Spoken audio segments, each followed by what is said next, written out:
आप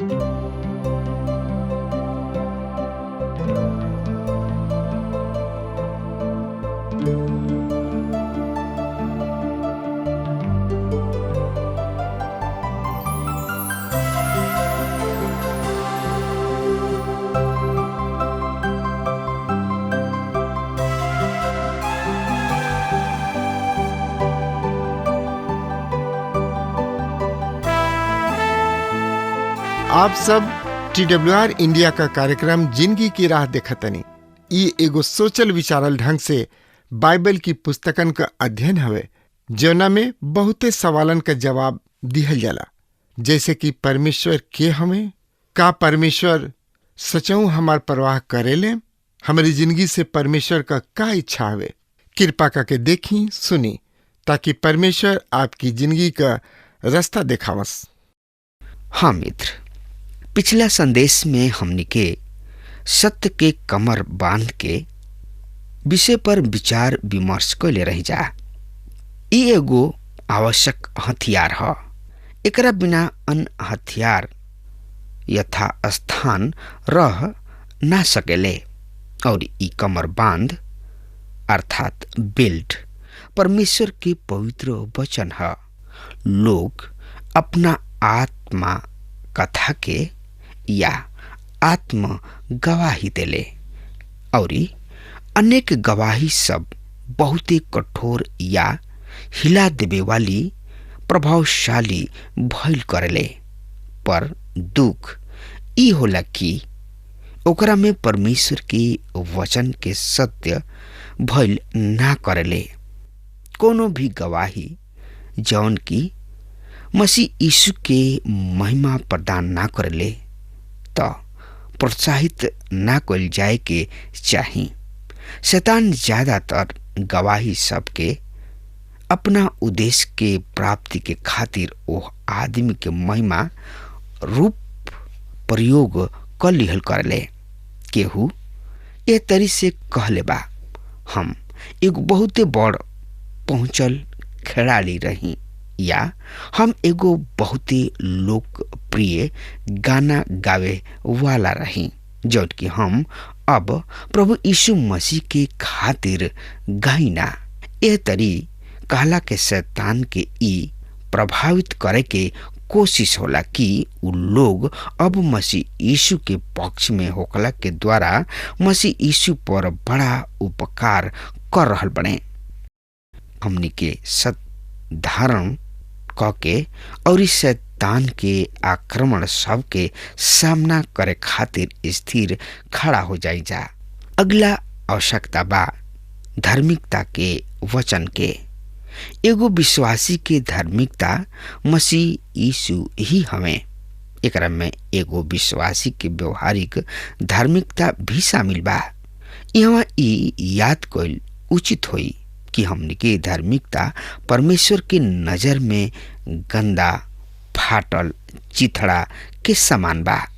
उ धार्मिकता एह युद्ध में सर्वदा निरर्थक बा, काहे कि हमार आपन दिल, हमार अंतर आत्मा परमेश्वर के स्वच्छ होके के उपयुक्त बा।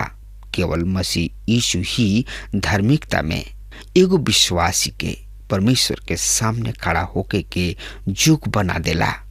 बाकी सबसे अधिक हम अपना दिल के चौकसी करी, कबहू भी उ स्थिति ना आवे दी जब दिल विश्वासी के आरोप लगावे लागे। जिंदगी में पाप के पोषित कइल एगो भयंकर स्थिति भइल करला। ओ स्थिति में जय असंभव हो जाइल करला। पर राउर गोड़ एकरो भी सुरक्षा के आवश्यकता होला और एकरा के पहचानल बहुते ही जरूरी बा। शांति के शुभ संदेश के तैयारी के जूता एकर संकेत हमनी के तैयारी के ओर बा। तैयारी ही नेव ह, आधार ह। हाथ सबसे युद्ध करे खातिर गोड़ स्थिर जमीन पर जमल रहल उपयुक्त बा। ई एक तरी से एगो लंगर के काम करला। मसीह यीशु ही राउर एगो मित्र हमें। हमनी के यीशु मसीह के ही धारण करे के बा। ए अंधकार में विश्व में मात्र मसीह यीशु ही हमनी के आधार हमें। इफिसियों के पत्री 6 अध्याय के 16, 17 और 18 पद। ए पद में यह तरी से लिखल बा, तथा गोड़ में मेल के सुसमाचार के तैयारी के जूता पहन के स्थिर रहा। एकरा अलावा विश्वास के ढाल ले रहा, जना से तोहनी लोग वो दुष्ट के सब अग्नि बाण के बुझा सका, और उधार के टोप तथा आत्मा के तलवार जौन परमेश्वर के वचन ह ले लोग। प्रत्येक विनती और निवेदन सहित पवित्र आत्मा में निरंतर प्रार्थना कर, और ई ध्यान राखत सतर्क रह, सजग रह कि यंत्र सहित सब पवित्र लोगन के खातिर लगातार प्रार्थना करत रह। ई आत्म शास्त्र ह, काहे कि हमनी के युद्ध आत्मा के क्षेत्र में बा। ई हथियार प्रभु यीशु मसीह हमें। जीवित प्रभु यीशु मसीह परमेश्वर अयुब के आसपास आपन सुरक्षा के देवाल खड़ा क के रखले रहन। विश्वास के ढाल ई एगो विशाल अवरोधक भइल करत रहे, जेकरा पीछे योद्धा लुकाइल करत रहन। हमनी के उद्धार के द्वारा मसीह यीशु के नाम से सुरक्षा में प्रवेश क जाई न जा। हमनी के अपना विश्वास के माध्यम से इस सुरक्षा की प्राप्त कैल करी न जा। मसीह यीशु कहले, हमार भेड़ हमरा आवाज के पहचाने लिसा, हम ओहनी के जानी ना, और ओहनी के हमरा के जाने लिसा, और ओहनी के हमरा पीछे पीछे आयल करे लिसा। हम ओहनी के अनंत जिंदगी प्रदान कैल करीना, ओहनी के कबहुओ नष्ट ना होके दिहिना, और ना केहू ओहनी के हमरा हाथ से छीन सकेला। विश्वास से हमनी के मसीह यीशु के थाम ली न जा। ओहनी विश्वास के साथ ओ ढाल के पीछे लुका जाए न जा, जौन से कि शैतान के ज्वाला मय तीर हमनी पर विफल हो जाला। आज के शिक्षा और दर्शन, नया आविष्कार और बुद्धि बाण केहू के भी साथ ले जाके बहा ले जा सकता। ये विचारधारा केहू के भी दिल में परमेश्वर के वचन प्रति संदेश पैदा कर सकता। एकर सामना कैसे कल जाओ? यह तो शैतान के चाल रहे, जौन की अदन के बगीचा में रहे।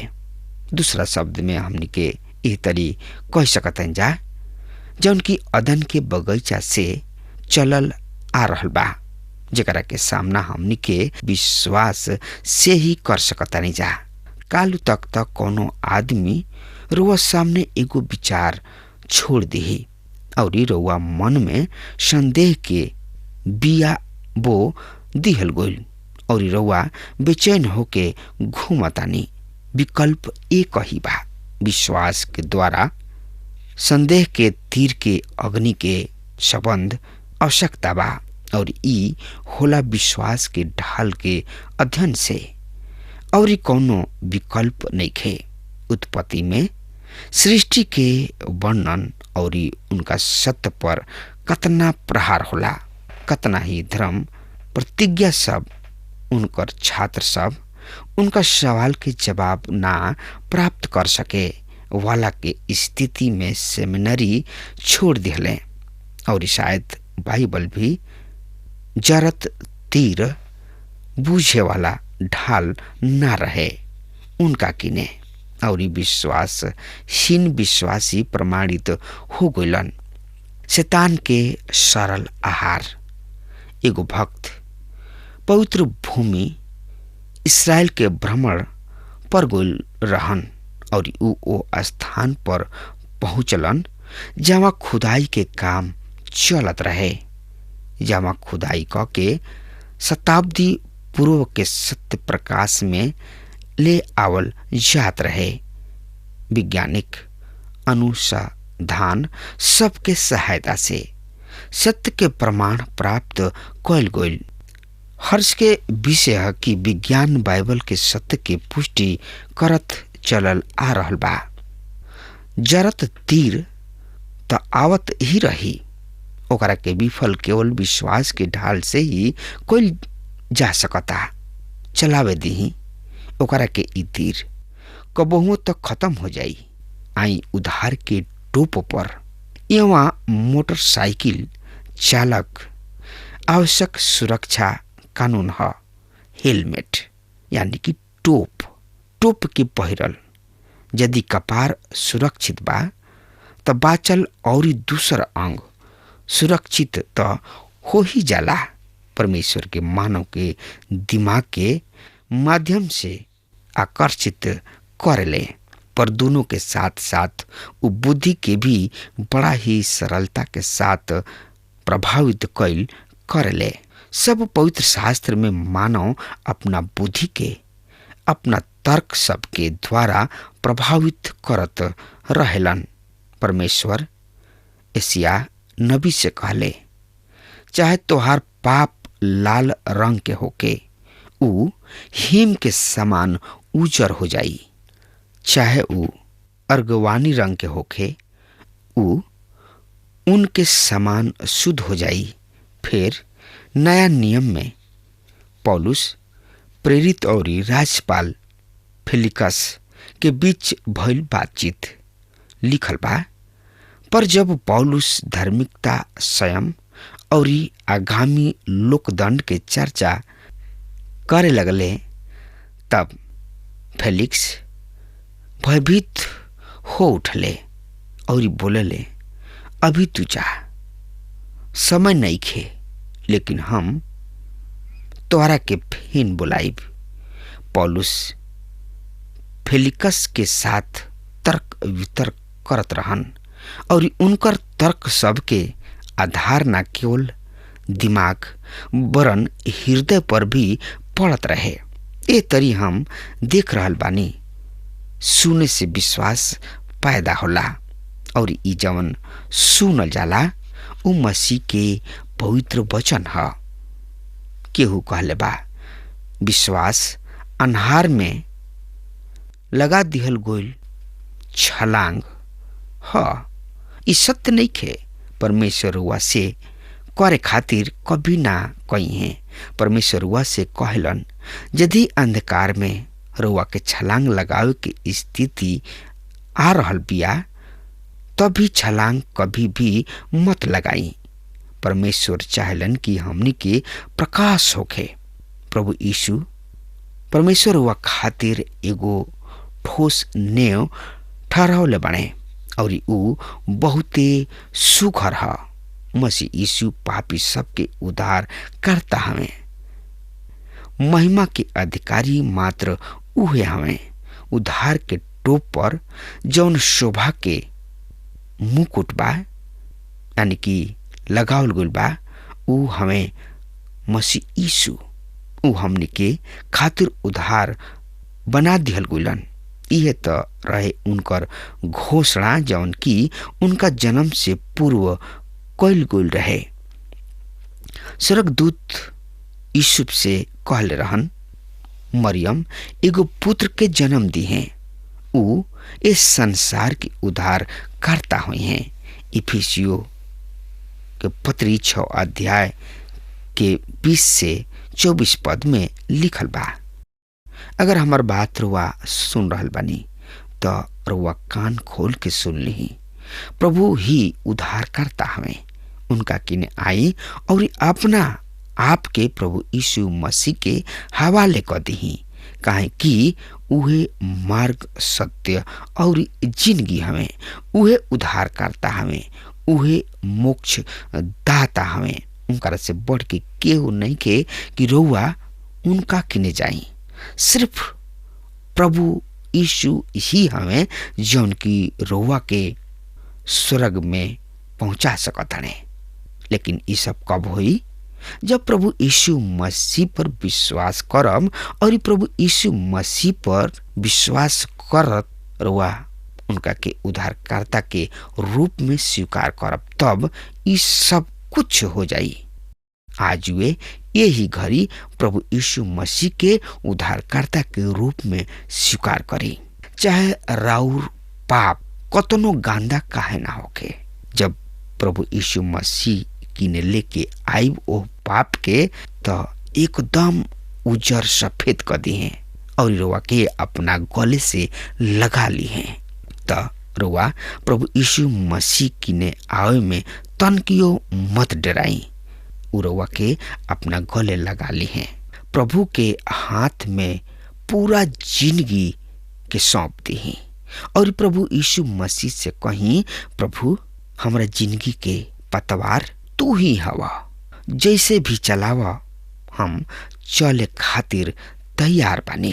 तो आई तनकियो हिचकिचाई मत और प्रभु यीशु मसीह से कहीं कि प्रभु हमार इहे गलती बा और हम तोहरा पर विश्वास करतानी और तोहरा के उद्धारकर्ता के रूप में स्वीकार करतानी। तो तनकियो देरी मत करी, प्रभु के पास आई और अपना आप के प्रभु के हवाले कर दी। श्रोता मित्र भाई बहन, अब हमार समय खत्म हो रहा बा, तब तक खातिर वह हमरा के आज्ञा दी। परमेश्वर रोवा के बहुते बहुते आशीष देस। आमीन। हमके विश्वास बा कि ई कार्यक्रम आप सब खातिर फायदेमंद सिद्ध भइल हुई। हम चाहतनी कि आप सब अपन अपन आशीष हमरों से बांटी। अगर आप सबके लगे बाइबल से चाहे आपकी निजी जिंदगी से क्यों सवाल होके, चाहे क्यों समस्या खातिर प्रार्थना करावे चाहतनी, तो हमारी फोन नंबर पर जरूर संपर्क करें। परमेश्वर आप सबके बहुत आशीष प्रदान करें और आज का दिन आप खातिर सुखद बनावे।